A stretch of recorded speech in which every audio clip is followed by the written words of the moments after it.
On va s'intéresser tout de suite à la Convention internationale sur la protection des avocats avec mon invité Laurent Petiti, président de la délégation française des barreaux de France.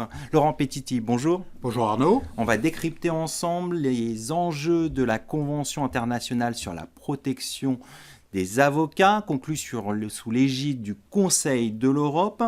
Pour commencer, quel a été le rôle des avocats dans l'élaboration de cette convention internationale ?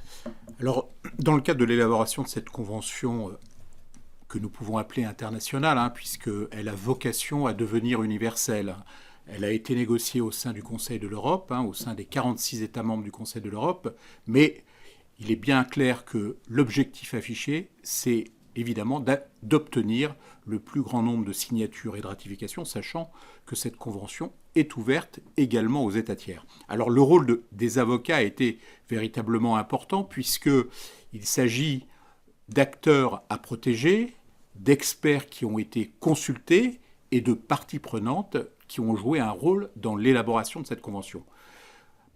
Partie à protéger, puisque les avocats, nous le savons bien, et cela résulte du préambule de cette convention, il s'agit de protéger les avocats qui ont et qui font face à de nombreuses mesures d'atteinte à leur exercice professionnel, mais aussi menaces graves dans le cadre effectivement de cet exercice professionnel. Et donc, les acteurs de l'état de droit que sont les avocats méritaient d'être protégés. Experts consultés parce que tout au long de l'élaboration de cette convention, un grand nombre d'experts ont fait partie du comité qui s'est chargé de la rédaction de cette convention. Un grand nombre de représentants des organisations européennes et internationales d'avocats étaient des experts associés à l'élaboration de cette convention, aux côtés de 15 représentants des États désignés par leurs gouvernements respectifs.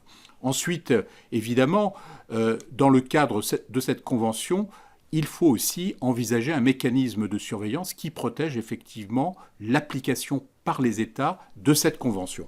Alors on a vu le rôle des avocats dans l'élaboration de cette convention internationale.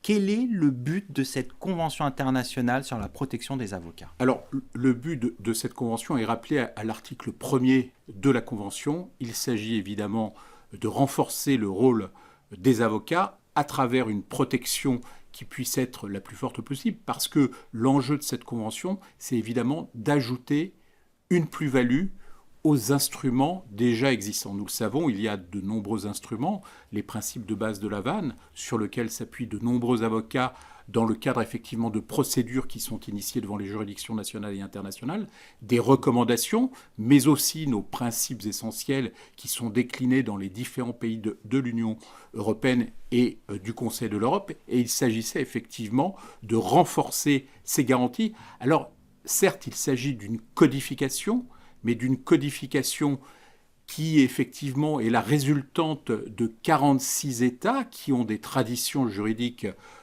différentes. Vous le savez, par exemple, en Finlande, les avocats n'ont pas l'obligation d'être membres d'un barreau. Dans d'autres pays, effectivement, il y a des différences qui sont évidemment d'un côté ou de l'autre, qui ne définissent pas de la même manière la profession d'avocat. Et c'est la raison pour laquelle il a fallu négocier effectivement, par exemple, cette définition de l'avocat.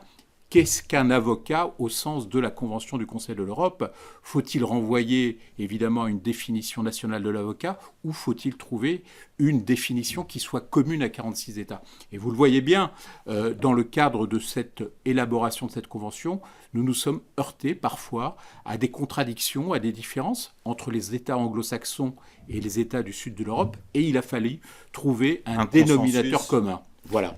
Et vous avez trouvé un consensus dans cette convention et elle comporte des avancées majeures.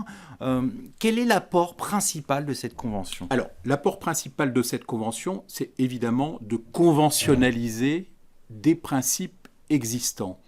Nous n'allons pas réécrire l'histoire, mais vous le savez, dans différents pays, évidemment, les législations sont différentes et la protection n'est pas la même que celle qui est assurée par nos juridictions françaises et qui résulte effectivement de la promulgation du règlement international, du règlement intérieur national. Et donc il a fallu effectivement trouver un dénominateur commun pour que cette protection des avocats soit la plus forte possible, qu'une plus-value puisse être évidemment une résultante de ce texte, et c'est la raison pour laquelle nous avons souhaité énoncer un certain nombre de principes que nous trouvons évidemment dans nos législations, mais par exemple, je prends l'exemple de la confidentialité. Là encore, il y avait une distinction à faire entre notre secret professionnel et le legal privilege. Comment arriver à un consensus entre ces deux notions que nous connaissons bien, qui sont différentes, et nous sommes arrivés évidemment à mettre tout le monde d'accord en promulguant une définition de la confidentialité, mais cette confidentialité regroupe effectivement les deux principes du secret professionnel et du legal privilege, et je crois que dans cette convention, nous avons véritablement une définition forte de cette confidentialité. Alors, vous parlez de la confidentialité. Est-ce qu'il y a d'autres questions clés qui ont été abordées dans cette convention? Alors, bien sûr, on le disait tout à l'heure, c'est une convention qui protège les avocats dans leur exercice professionnel, mais aussi qui protège les barreaux. Et le maître mot de cette convention, c'est l'indépendance, bien évidemment. Alors, nous avons voulu renforcer, évidemment, le rôle des avocats, leur protection, mais aussi des associations et des barreaux dans l'ensemble des pays du Conseil de l'Europe. Là encore, des différences existent entre les 46 États du Conseil de l'Europe.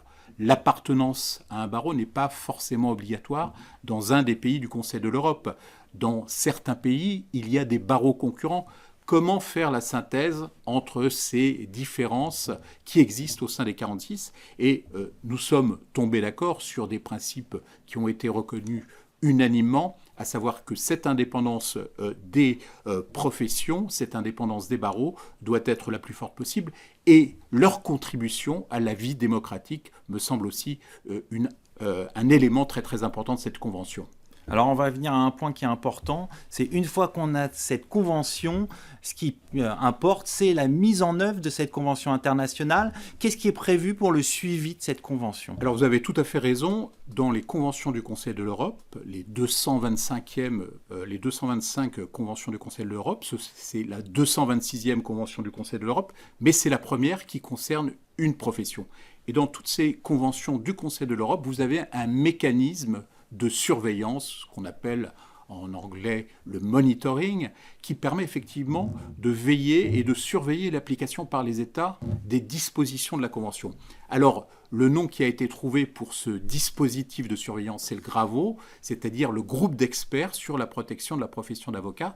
Et ce groupe d'experts, ce seront des experts indépendants, certes nommés par les États, mais proposés évidemment par la profession, qui seront chargés évidemment de veiller à l'application de cette convention par différentes méthodes. Vous aurez évidemment ce qui est assez courant dans les conventions du Conseil de l'Europe, l'élaboration de rapports.